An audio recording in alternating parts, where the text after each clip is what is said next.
Hi ആൾ എല്ലാവർക്കും ഒരു പുതിയ വീഡിയോയിലേക്ക് സ്വാഗതം. ഇന്ന് നോക്കുന്നത് ക്വസ്റ്റ്യൻ പേപ്പർ കോഡ് 032/2023.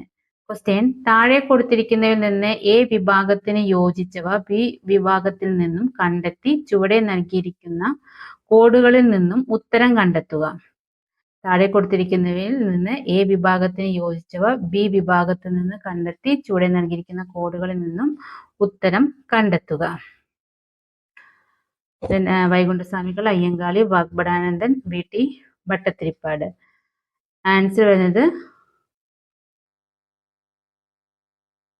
വൈകുണ്ഠസ്വാമികൾ,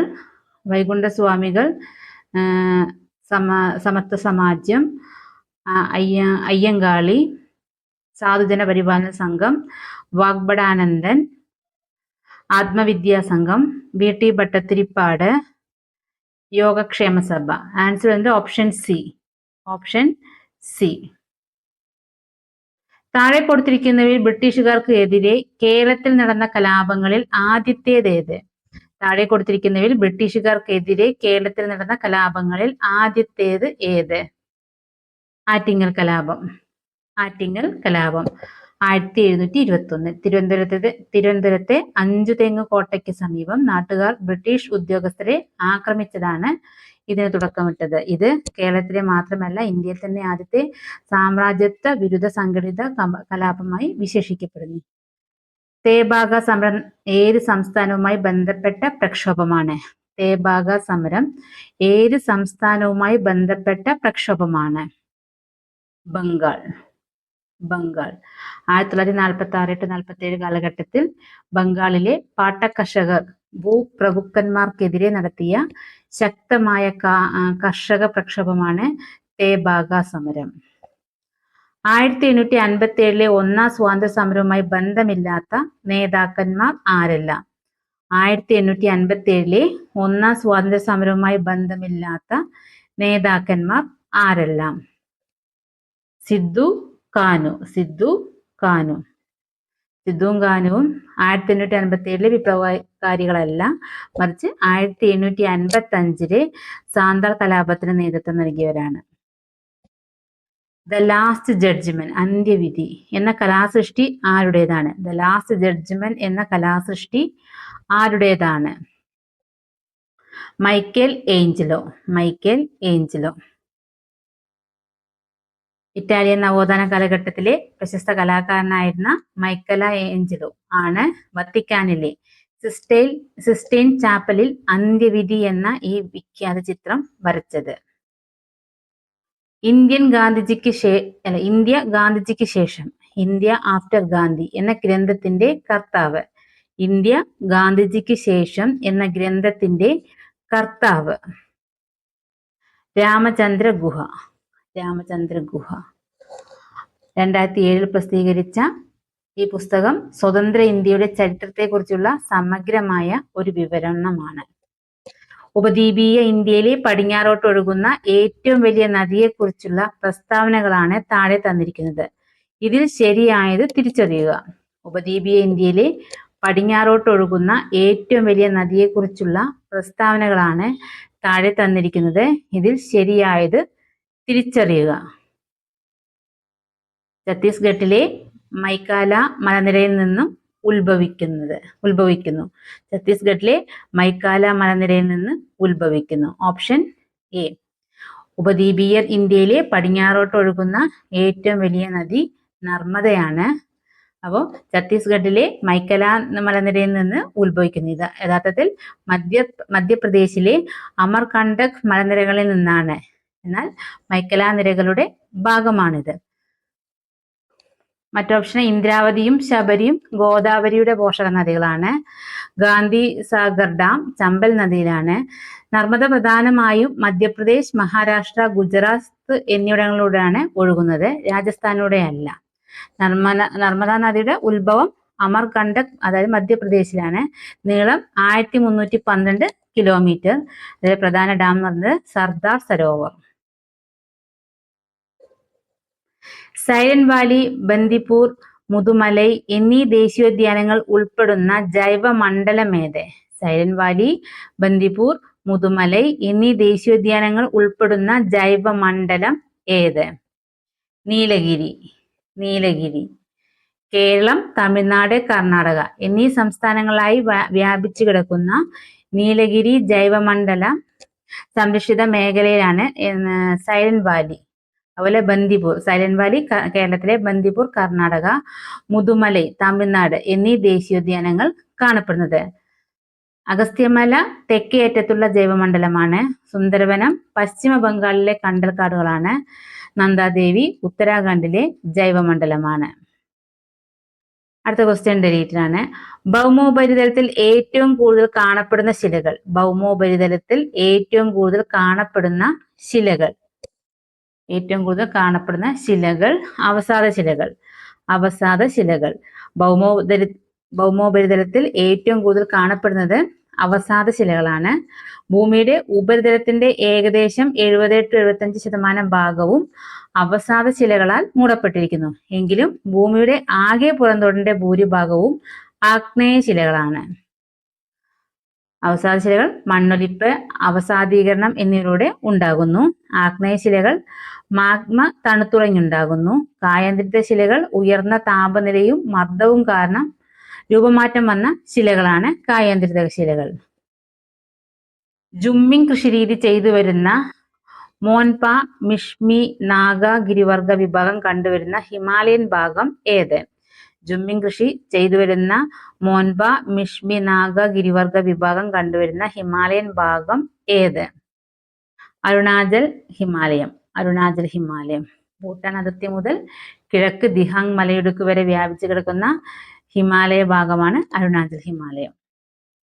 ഇന്ത്യയിലെ ജോഷിമഠ് അടുത്ത കാലത്ത് വളരെ വാർത്താ പ്രാധാന്യം നേടിയ സ്ഥലമാണ്. ഏത് സംസ്ഥാനത്തിലാണ് ഇത് സ്ഥിതി ചെയ്യുന്നത്? ഇന്ത്യയിലെ ജോഷിമഠ് അടുത്ത കാലത്ത് വളരെ വാർത്താ പ്രാധാന്യം നേടിയ സ്ഥലമാണ്. ഏത് സംസ്ഥാനത്തിലാണിത് സ്ഥിതി ചെയ്യുന്നത്? ഉത്തരാഖണ്ഡ്. ഉത്തരാഖണ്ഡ്.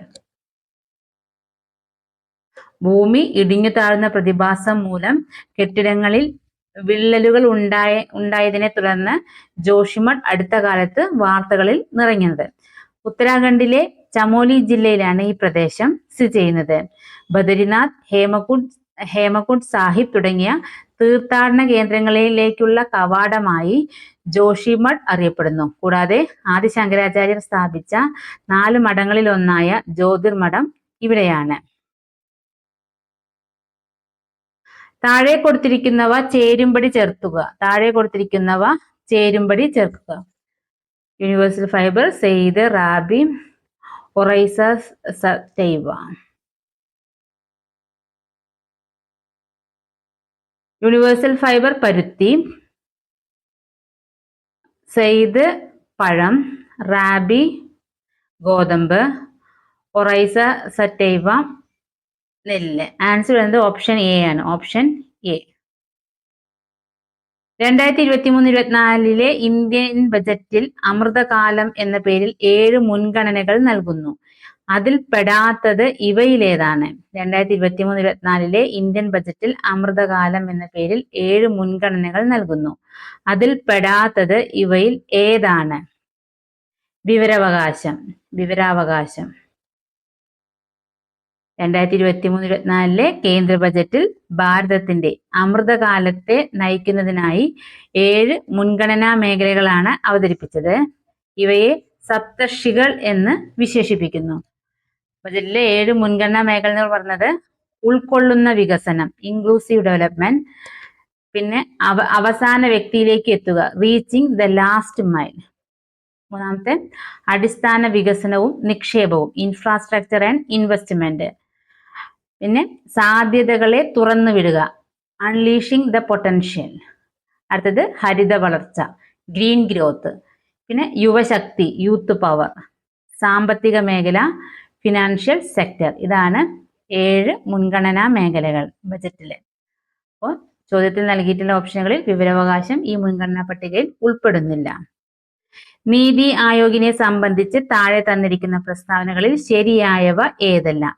നീതി ആയോഗിനെ സംബന്ധിച്ച് താഴെ തന്നിരിക്കുന്ന പ്രസ്താവനകളിൽ ശരിയായവ ഏതെല്ലാം? ഒന്ന്, ആസൂത്രണത്തിന് വേണ്ടി പ്ലാനിംഗ് കമ്മീഷന് പകരം നിലവിൽ വന്ന ഭരണ സംവിധാനം. നീതി ആയോഗിന്റെ ആദ്യ അധ്യക്ഷൻ പ്രധാനമന്ത്രി ശ്രീ നരേന്ദ്രമോദിയാണ്.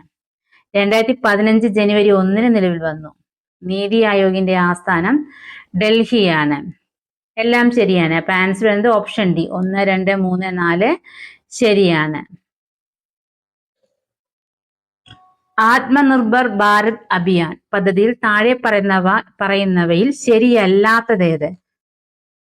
ആത്മനിർഭർ ഭാരത് അഭിയാൻ പദ്ധതിയിൽ താഴെ പറയുന്നവയിൽ ശരിയല്ലാത്തത് ഏത്? അടിസ്ഥാന സൗകര്യ വികസന പദ്ധതികൾക്ക് വേണ്ടി മാത്രമുള്ളത്. അടിസ്ഥാന സൗകര്യ വികസന പദ്ധതികൾക്ക് വേണ്ടി മാത്രമുള്ളത്. ആത്മനിർഭർ ഭാരത് അഭിയാൻ എന്നത് കേവലം അടിസ്ഥാന സൗകര്യ വികസനത്തിന് വേണ്ടി മാത്രം രൂപീകരിച്ച ഒന്നല്ല. ഇത് സമ്പദ് വ്യവസ്ഥ, അടിസ്ഥാന സൗകര്യങ്ങൾ, സാങ്കേതിക വിദ്യ, ജനസംഖ്യ, ഡിമാൻഡ് എന്നീ 5 തൂണുകളെ 5 പില്ലേഴ്സിനെ അടിസ്ഥാനമാക്കി ഇന്ത്യയെ സ്വയം പര്യാപ്തമാക്കാൻ ലക്ഷ്യമിട്ടിട്ടുള്ള സമഗ്രമായ ഒരു പാക്കേജാണ്.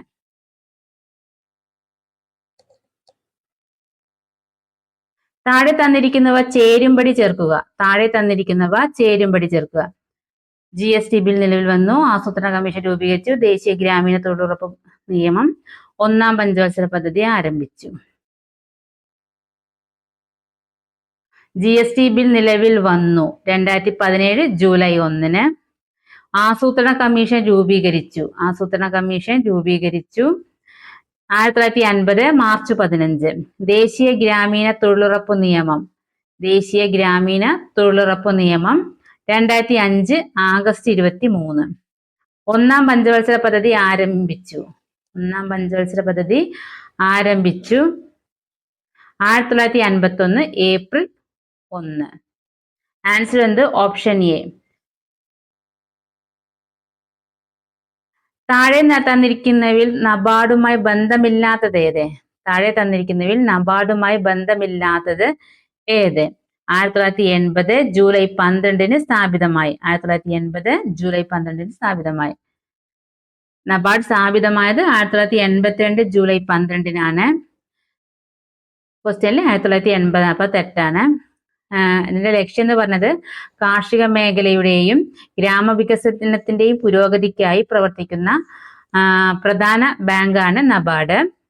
അതിന്റെ ആസ്ഥാനം പറയുന്നത് മഹാരാഷ്ട്രയിലെ മുംബൈയാണ് നബാർഡിന്റെ ആസ്ഥാനം. ബി ശിവരാമൻ കമ്മിറ്റിയുടെ ശുപാർശ പ്രകാരമാണ് നബാർഡ് രൂപീകരിച്ചത്.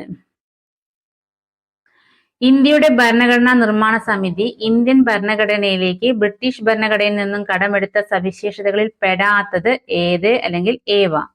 ഇന്ത്യൻ ഭരണഘടനാ നിർമ്മാണ സമിതി ഇന്ത്യൻ ഭരണഘടനയിലേക്ക് ബ്രിട്ടീഷ് ഭരണഘടനയിൽ നിന്നും കടമെടുത്ത സവിശേഷതകളിൽ പെടാത്തത് ഏത് അല്ലെങ്കിൽ ഏവ? 1 നീതിന്യായ പുനഃപരിശോധന, 2 അവശിഷ്ടാധികാരം, 3 നിയമവാഴ്ച എന്ന ആശയം, 4 പാർലമെന്ററി സമ്പ്രദായം. 1ഉം 2ഉം. നീതിന്യായ പുനഃപരിശോധന, അവശിഷ്ടാധികാരം.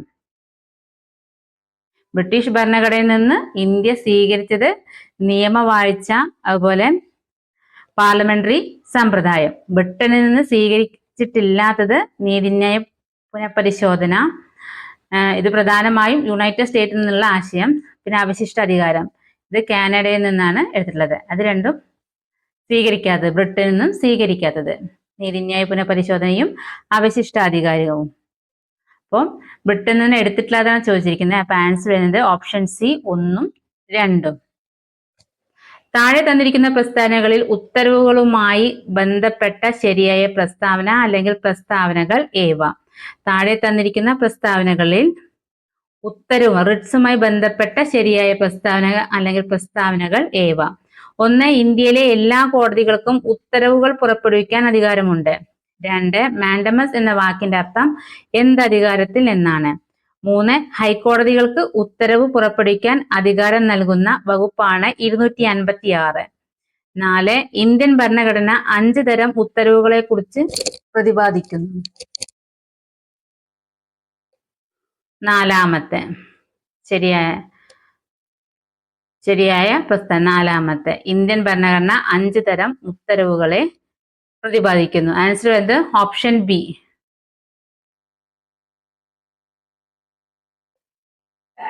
ഇന്ത്യയിലെ എല്ലാ കോടതികൾക്കും ഉത്തരവുകൾ പുറപ്പെടുവിക്കാൻ അധികാരമുണ്ട് എന്നുള്ളത് തെറ്റാണ്.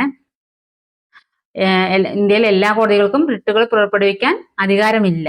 ഇന്ത്യൻ ഭരണഘടന പ്രകാരം സുപ്രീം കോടതിക്കും ഹൈക്കോടതികൾക്കും മാത്രമാണ് ഈ അധികാരമുള്ളത്. പാർലമെന്റിന് നിയമനിർമ്മാണത്തിലൂടെ മറ്റു കോടതികൾക്കും ഈ അധികാരം നൽകാൻ സാധിക്കുമെങ്കിലും നിലവിൽ ഇത് ഉന്നത കോടതികളുടെ പരിമിതമാണ്. രണ്ടാമത്തെയും തെറ്റാണ്. മാൻഡമസ് എന്ന വാക്കിനർത്ഥം എന്തധികാരത്തിൽ നിന്നാണ്? മാൻഡമസ് എന്ന ലാറ്റിൻ വാക്കിന്റെ അർത്ഥം ഞങ്ങൾ ആജ്ഞാപിക്കുന്നു, വി കമാൻഡ് എന്നാണ്. എന്തധികാരത്തിൽ നിന്ന് പറയുന്നത്? ക്യൂ വാറന്റ് ആണ്. മൂന്നാമത്തെയും തെറ്റാണ്. ഹൈക്കോടതികൾക്ക് ഉത്തരവുകൾ പുറപ്പെടുവിക്കാൻ അധികാരം നൽകുന്ന വകുപ്പാണ് 256. അത് 256. ഹൈക്കോടതികൾക്ക് റിട്ടു പുറപ്പെടുവിക്കാൻ അധികാരം നൽകുന്നത് അനുച്ഛേദം 226 ആണ്, 256 അല്ല. നാലാമത്തെ ശരിയാണ്. ഇന്ത്യൻ ഭരണഘടന 5 തരം റിട്ടുകളെ കുറിച്ച് പ്രതിപാദിക്കുന്നു. അവ habeas corpus, mandamus, prohibition, certiorari, quo warranto എന്നിവയാണ്. അപ്പോൾ നാലാമത്തെ മാത്രമാണ് ശരി. ആൻസർ വരുന്നത് ഓപ്ഷൻ ബി.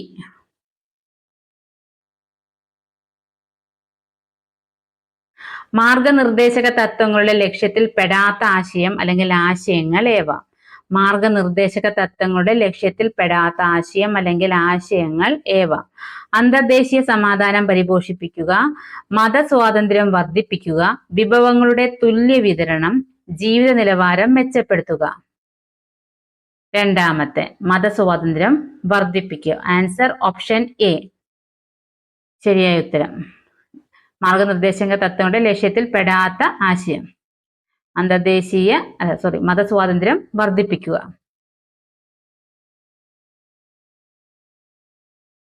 ഒന്നാമത്തെ പറഞ്ഞിരിക്കുന്നത് അന്തർദേശീയ സമാധാനം പരിപോഷിപ്പിക്കുക. ഇത് ഭരണഘടനയുടെ അനുച്ഛേദം 51 പ്രകാരം ഒരു മാർഗനിർദ്ദേശക തത്വമാണ്. രണ്ടാമത്തെ, മതസ്വാതന്ത്ര്യം വർദ്ധിപ്പിക്കുക. ഇത് മാർഗനിർദ്ദേശക തത്വമല്ല. മതസ്വാതന്ത്ര്യം എന്നത് ഭരണഘടനയുടെ 3-ാം ഭാഗത്തിൽ ഉൾപ്പെടുത്തിയിട്ടുള്ള ഒരു മൗലിക അവകാശമാണ്. അതിൽ അനുച്ഛേദം 25 മുതൽ 28 വരെ. മൂന്നാമത്തെ, വിഭവങ്ങളുടെ തുല്യ വിതരണം. ഇത് അനുച്ഛേദം 39B പ്രകാരം ഒരു സോഷ്യലിസ്റ്റ് മാർഗനിർദ്ദേശക തത്വമാണ്. നാലാമത്തെ, ജീവിത നിലവാരം മെച്ചപ്പെടുത്തുക. ഇത് അനുച്ഛേദം 47 പ്രകാരം രാഷ്ട്രത്തിന്റെ ചുമതലയായി നിശ്ചയിച്ചിട്ടുള്ള മാർഗനിർദ്ദേശക തത്വമാണ്. അതുകൊണ്ട് രണ്ടാമത്തെ പ്രസ്താവന മാത്രമാണ് ഈ പട്ടികയിൽ ഉൾപ്പെടാത്തത്. Answer option A. ഇന്ത്യൻ ഭരണഘടനയിലെ ഭാഗം 4A-യിൽ പ്രതിപാദിച്ചിരിക്കുന്ന മൗലിക കർത്തവ്യങ്ങളിൽ പെടാത്തത് ഏത് അല്ലെങ്കിൽ ഏവ? ഇന്ത്യൻ ഭരണഘടനയിലെ ഭാഗം 4A-യിൽ പ്രതിപാദിച്ചിരിക്കുന്ന മൗലിക കർത്തവ്യങ്ങളിൽ പെടാത്തത് ഏത് അല്ലെങ്കിൽ ഏവ? സ്ത്രീകളുടെയും കുട്ടികളുടെയും അന്തസ്സിനും ആഭിജാത്യത്തിനും കളങ്കം വരുന്ന പ്രവർത്തനങ്ങളിൽ ഇടപെടാതിരിക്കുക, നമ്മുടെ പ്രകൃതിയെ സംരക്ഷിക്കുക, വ്യക്തികൾ നികുതി അടയ്ക്കുക, രക്ഷാകർത്താക്കൾ കുട്ടികൾക്ക് വിദ്യാഭ്യാസം കൊടുക്കുക. മൂന്നാമത്തെ, വ്യക്തികൾ നികുതി അടയ്ക്കുക. Option D. ഇന്ത്യൻ ഭരണഘടനയിലെ ഭാഗം 4A-യിൽ അനുച്ഛേദം 51A പ്രതിപാദിച്ചിരിക്കുന്ന മൗലിക കർത്തവ്യങ്ങളെ കുറിച്ച് പറയുന്നതാണ്. മൗലിക കർത്തവ്യം, സ്ത്രീകളുടെ അന്തസ്സിന് ഭംഗം വരുത്തുന്ന ആചാരങ്ങൾ ഉപേക്ഷിക്കുക എന്നത് ഒരു മൗലിക കർത്തവ്യമാണ് 51A പ്രകാരം. രണ്ടാമത്തത്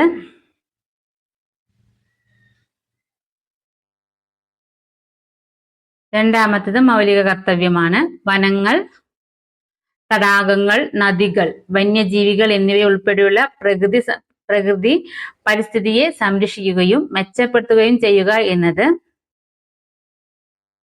മൗലിക കർത്തവ്യമാണ് ആർട്ടിക്കിൾ 51AG പ്രകാരം. മൂന്നാമത്തത് മൗലിക കർത്തവ്യമല്ല.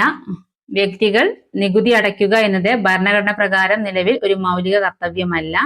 സ്വരൺ സിംഗ് കമ്മിറ്റി നികുതി അടയ്ക്കുന്നത് ഒരു മൗലിക കർത്തവ്യമാക്കാൻ ശുപാർശ ചെയ്തിരുന്നെങ്കിലും അത് ഭരണഘടനയിൽ ഉൾപ്പെടുത്തിയിട്ടില്ല. നാലാമത്തത് മൗലിക കർത്തവ്യമാണ്. 6 മുതൽ 14 വയസ്സ് വരെയുള്ള കുട്ടികൾക്ക് വിദ്യാഭ്യാസത്തിനുള്ള അവസരം ഒരുക്കുക എന്നത് മാതാപിതാക്കളുടെ അല്ലെങ്കിൽ രക്ഷകർത്താക്കളുടെ കർത്തവ്യമാണ്. 2002 86 ഭരണഘടനാ ഭേദഗതിയിലൂടെയാണ് ഈ 11ാമത്തെ മൗലിക കർത്തവ്യം കൂട്ടിച്ചേർത്തത്. അതുകൊണ്ട് പ്രസ്താവന 3 മാത്രമാണ് മൗലിക കർത്തവ്യങ്ങളിൽ പെടാത്തത്. അപ്പൊ ശരിയായ ഓപ്ഷൻ ഡി. ഇന്ത്യൻ രാഷ്ട്രപതിയുടെ വിവേചനാധികാരത്തിൽ പെടാത്തത് ഏത് അല്ലെങ്കിൽ ഏവ? ഇന്ത്യൻ രാഷ്ട്രപതിയുടെ വിവേചനാധികാരത്തിൽ പെടാത്തത് ഏത് അല്ലെങ്കിൽ ഏവ? ഒരു പാർട്ടിക്കും വ്യക്തമായ ഭൂരിപക്ഷം ലഭിച്ചില്ലെങ്കിൽ രാഷ്ട്രപതിക്ക് ഇഷ്ടമുള്ള വ്യക്തിയെ പ്രധാനമന്ത്രിയായി നിയമിക്കാം. 2. മന്ത്രിസഭയുടെ തീരുമാനം പുനഃപരിശോധനയ്ക്കായി രാഷ്ട്രപതിക്ക് തിരിച്ചയക്കാം. 3. ലോക്സഭയിൽ ഒരു പാർട്ടിക്ക് വ്യക്തമായ ഭൂരിപക്ഷം ഉണ്ടെങ്കിലും രാഷ്ട്രപതിക്ക് ഇഷ്ടമുള്ള വ്യക്തിയെ പ്രധാനമന്ത്രിയാക്കാം. 4. അടിയന്തരാവസ്ഥ പ്രഖ്യാപിക്കാനുള്ള രാഷ്ട്രപതിയുടെ അധികാരം. 3ഉം 4ഉം പെടാത്തത് 3ഉം 4ഉം. Option A. ഇന്ത്യൻ രാഷ്ട്രപതിയുടെ വിവേചനാധികാരം അതിൽ പെടാത്തതാണ് ചോദിച്ചിരിക്കുന്നത്. ഒന്നാമത്തെ വിവേചനാധികാരമാണ് ലോക്സഭയിൽ ഒരു പാർട്ടിക്ക് വ്യക്തമായ ഭൂരിപക്ഷം ലഭിക്കാത്ത സാഹചര്യത്തിൽ ആരെ പ്രധാനമന്ത്രിയായി നിയമിക്കണം എന്നതിൽ രാഷ്ട്രപതിക്ക് തന്റെ വിവേചനാധികാരം ഉപയോഗിക്കാം. സഭയിൽ ഭൂരിപക്ഷം തെളിയിക്കാൻ കഴിയുമെന്ന് ഉറപ്പുള്ള നേതാവിനെ അദ്ദേഹം പ്രധാനമന്ത്രിയായി ക്ഷണിക്കുന്നു. രണ്ടാമത്തെയും വിവേചനാധികാരമാണ് കേന്ദ്ര മന്ത്രിസഭയുടെ ഉപദേശം ഒരു തവണ പുനഃപരിശോധനയ്ക്കായി തിരിച്ചയക്കാൻ രാഷ്ട്രപതിക്ക് അധികാരമുണ്ട്. 44ാം ഭരണഘടനാ ഭേദഗതിയിലൂടെയാണ് ഈ അധികാരം ലഭിച്ചത് 1978. എന്നാൽ പുനഃപരിശോധനയ്ക്ക് ശേഷം അതേ ഉപദേശം തന്നെ നൽകിയാൽ അത് രാഷ്ട്രപതിക്ക് ബാധകമാണ്. മൂന്നാമത്തെ വിവേചനാധികാരത്തിൽ പെടില്ല. ലോക്സഭയിൽ ഒരു പാർട്ടിക്ക് വ്യക്തമായ ഭൂരിപക്ഷം ഉണ്ടെങ്കിൽ ആ പാർട്ടിയുടെ നേതാവിനെ മാത്രമേ രാഷ്ട്രപതിക്ക് പ്രധാനമന്ത്രിയായി നിയമിക്കാൻ സാധിക്കൂ. അവിടെ രാഷ്ട്രപതിക്ക് ഇഷ്ടമുള്ള വ്യക്തിയെ നിയമിക്കാൻ അധികാരമില്ല.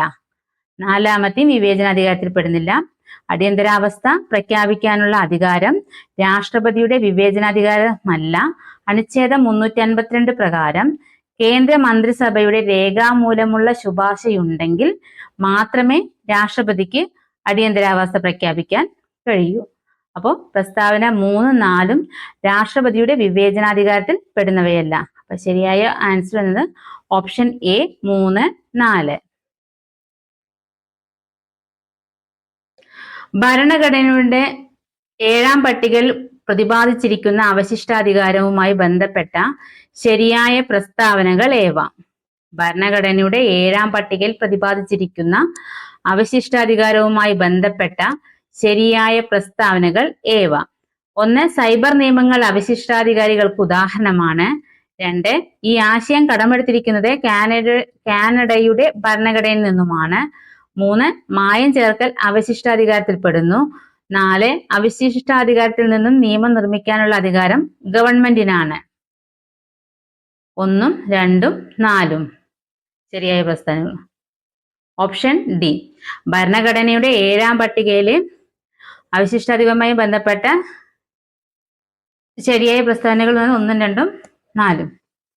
1. സൈബർ നിയമങ്ങൾ അവശിഷ്ടാധികാരികൾക്ക് ഉദാഹരണമാണ്. ശരിയാണ്. ഭരണഘടന നിർമ്മിച്ച സമയത്ത് ഇല്ലാതിരുന്ന പിന്നീട് വന്ന വിഷയമാണ് ഇതിൽ വരുന്നത്, അതായത് സൈബർ ലോ, IT എന്നിവ. രണ്ടാമത്തത് ഈ ആശയം കടമെടുത്തിരിക്കുന്നത് കാനഡയുടെ ഭരണഘടനയിൽ നിന്നുമാണ്. അതും ശരിയാണ്. ഇന്ത്യൻ ഭരണഘടനയിലെ അവശിഷ്ടാധികാര ആശയം കനേഡിയൻ മാതൃകയിൽ നിന്നാണ് സ്വീകരിച്ചിരിക്കുന്നത്. പിന്നെ നാലാമത്തേന് അവശിഷ്ടാധികാരത്തിൽ നിന്ന് നിയമം നിർമ്മിക്കാനുള്ള അധികാരം ഗവൺമെന്റിനാണ്. അത് ശരിയാണ്. ആർട്ടിക്കിൾ 248 പ്രകാരം പാർലമെന്റിനാണ് നിയമനിർമ്മാണാധികാരം. മൂന്നാമത്തെ പറയുന്നത് മായം ചേർക്കൽ അവശിഷ്ടാധികാരത്തിൽ പെടുന്നു എന്നത് തെറ്റാണ്. മായം ചേർക്കൽ സമവർത്തി ലിസ്റ്റിലെ വിഷയമാണ്, അപ്പൊ അത് ഉൾപ്പെടുന്നില്ല. അപ്പൊ ശരിയായ ഉത്തരം 1, 2, 4. Answer option D. കേരള സംസ്ഥാന വികലാംഗ ക്ഷേമ കോർപ്പറേഷനുമായി ബന്ധപ്പെട്ട ശരിയായ പ്രസ്താവനകൾ ഏവ? കേരള സംസ്ഥാന വികലാംഗ ക്ഷേമ കോർപ്പറേഷനുമായി ബന്ധപ്പെട്ട ശരിയായ പ്രസ്താവനകൾ ഏവ? 1. 1979 സ്ഥാപിതമായി. 2. കേരള ഗവൺമെന്റിന്റെ കീഴിൽ പ്രവർത്തിക്കുന്ന പൊതുമേഖലാ സ്ഥാപനം. 3. ആസ്ഥാനം തിരുവനന്തപുരം പൂജപ്പുര. 4 Shrimati Jayadali MV chairperson. എല്ലാം ശരിയാണ്. Answer option C 1, 2, 3, 4. താഴെ തന്നിരിക്കുന്നതിൽ തെറ്റായ ജോഡി കണ്ടെത്തുക. 1 ആശാഭവൻ മാനസികാരോഗം ഭേദമായവരുടെ പുനരധിവാസ ലക്ഷ്യം. 2 മഴവില്ല് ട്രാൻസ്ജെൻഡർ സമൂഹത്തിന് വേണ്ടിയുള്ള സമഗ്ര പദ്ധതി. 3 പരിരക്ഷാ പദ്ധതി ഭിന്നശേഷിക്കാരുടെ ക്ഷേമത്തിനായുള്ള പദ്ധതി. 4 1985 സെപ്റ്റംബർ 9 കേരള സംസ്ഥാന സാമൂഹ്യനീതി വകുപ്പ് നിലവിൽ വന്നു. 4ാമത്തെ തെറ്റായ ജോഡിയാണ്.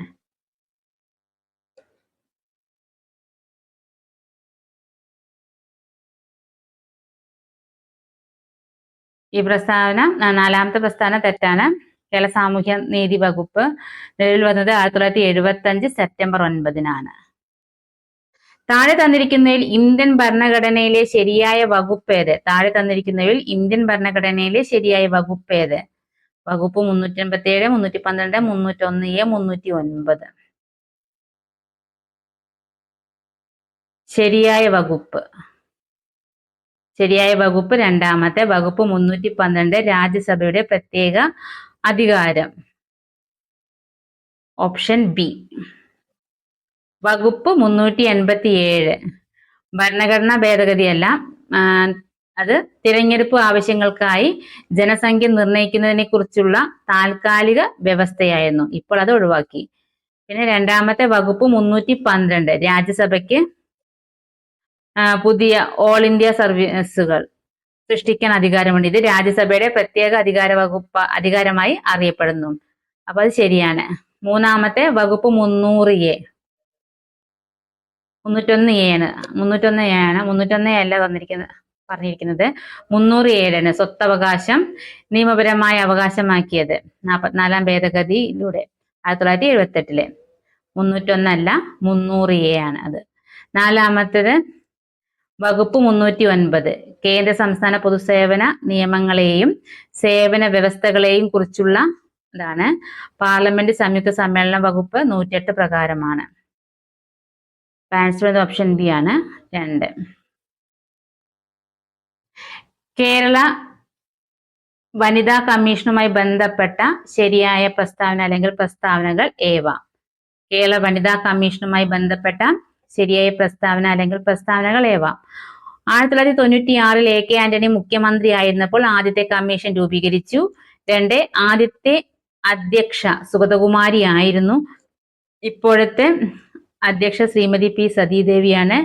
ജസ്റ്റിസ് D ശ്രീദേവി കേരള വനിതാ കമ്മീഷന്റെ അധ്യക്ഷ സ്ഥാനം 2 തവണ വഹിച്ചിട്ടുണ്ട്. എല്ലാം ശരിയാണ്. ഓപ്ഷൻ ബി ആണ്.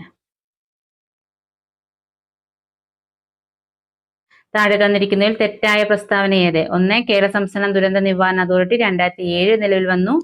ദുരന്ത നിവാരണ അതോറിറ്റിയുടെ ചെയർമാൻ മുഖ്യമന്ത്രിയാണ്. ദുരന്ത നിവാരണ അതോറിറ്റി നിലവിൽ വന്നപ്പോൾ മുഖ്യമന്ത്രി ശ്രീ ഉമ്മൻചാണ്ടി ആയിരുന്നു. ദുരന്ത നിവാരണ അതോറിറ്റിയുടെ വൈസ് ചെയർമാൻ സംസ്ഥാന റവന്യൂ മന്ത്രിയാണ്.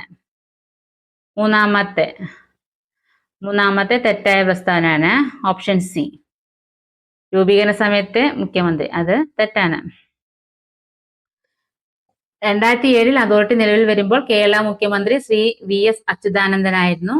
ശ്രീ ഉമ്മൻചാണ്ടി ആ സമയത്ത് പ്രതിപക്ഷ നേതാവായിരുന്നു. താഴെ തന്നിരിക്കുന്നതിൽ തെറ്റായ ജോഡിയേത്?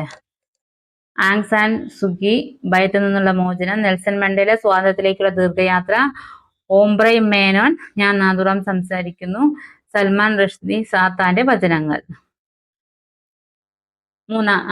മൂന്നാമത്തെ ഓംബ്രൈ മേനോൻ ഞാൻ നാഥുറാം സംസാരിക്കും. Answer option C. ഞാൻ നാഥുറാം ഗോഡ്സെ സംസാരിക്കും. നാഥുറാം ഗോഡ്സെ സ്പീക്കിംഗ് എന്നുള്ള പുസ്തകം മഹാത്മാഗാന്ധിയുടെ കൊലയാളിയായ നാഥുറാം ഗോഡ്സെയുടെ കോടതി പ്രസ്താവനകളും മറ്റും ഉൾപ്പെടുത്തി തയ്യാറാക്കിയതാണ്.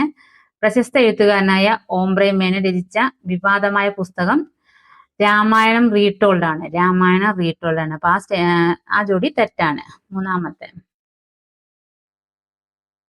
താഴെ തന്നിരിക്കുന്നവയിൽ ഇന്ത്യൻ ഭരണഘടനയുമായി ബന്ധപ്പെട്ട ശരിയായ പ്രസ്താവന ഏത്?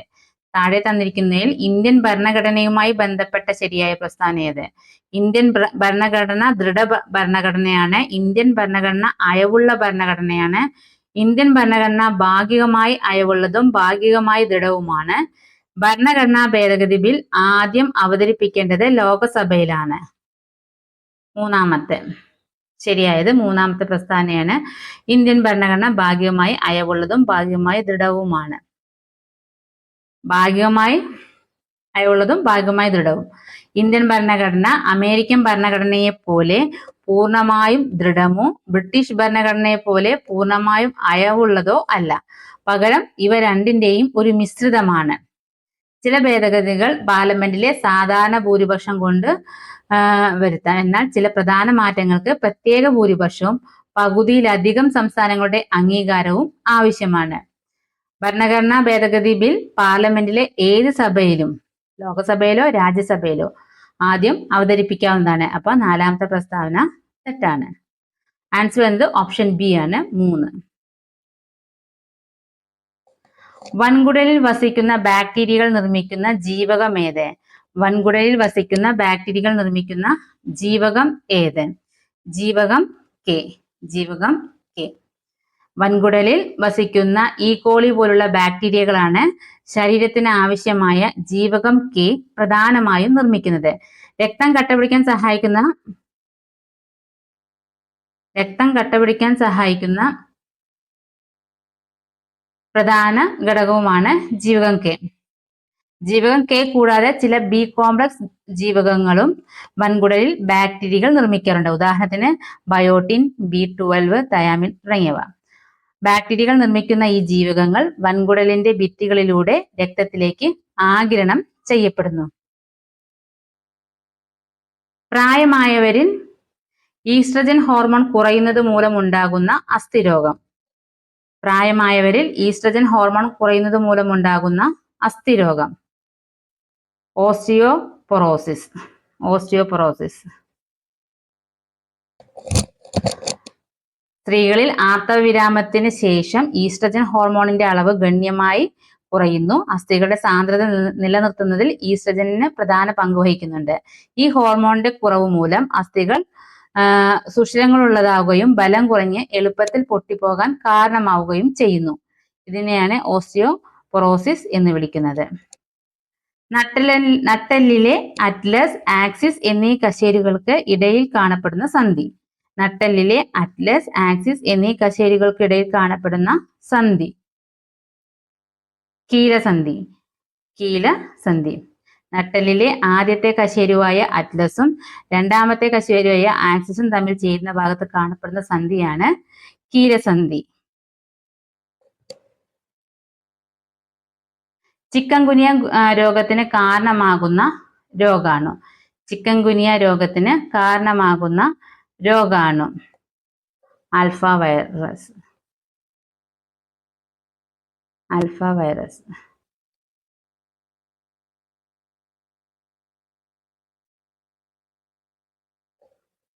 വംശനാശം സംഭവിച്ച ഹോമിനിനുകളുടെയും മനുഷ്യ പരിണാമത്തിന്റെയും ജനിതക ഘടന സംബന്ധിച്ച പഠനം നടത്തുന്ന ശാസ്ത്രജ്ഞൻ.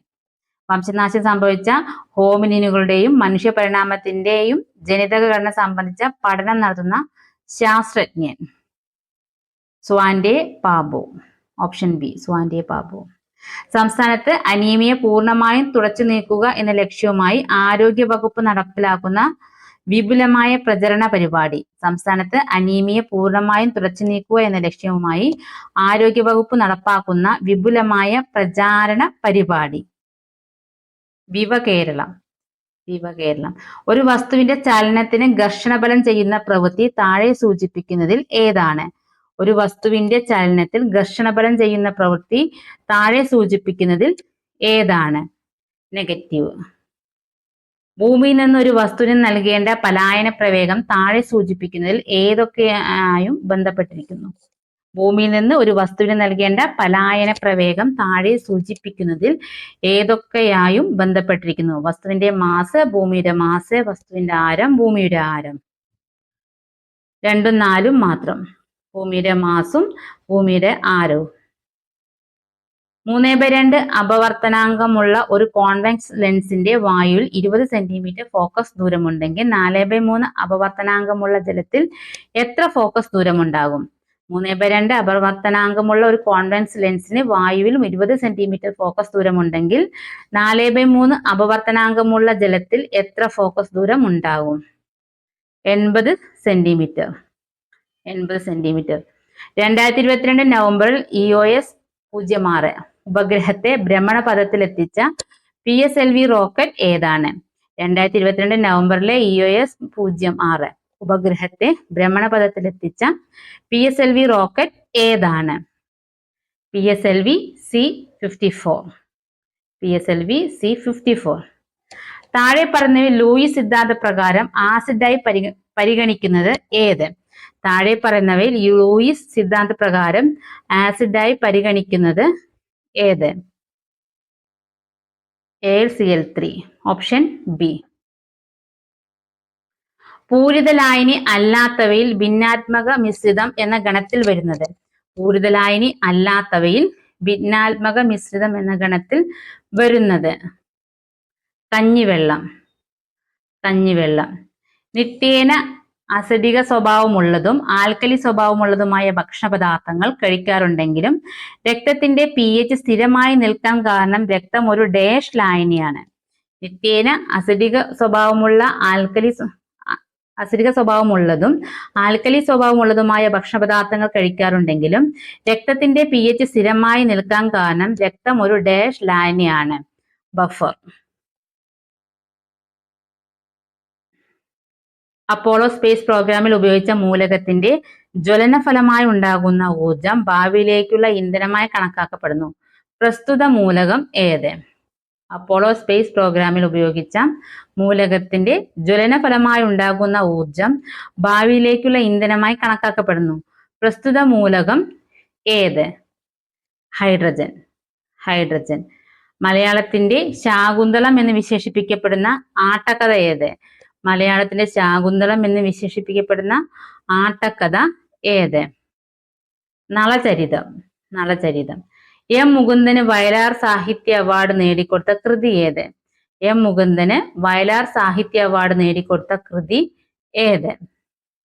കേശവന്റെ വിലാപങ്ങൾ. കേരള കലാമണ്ഡലം സ്ഥാപിതമായ വർഷം ഏത്?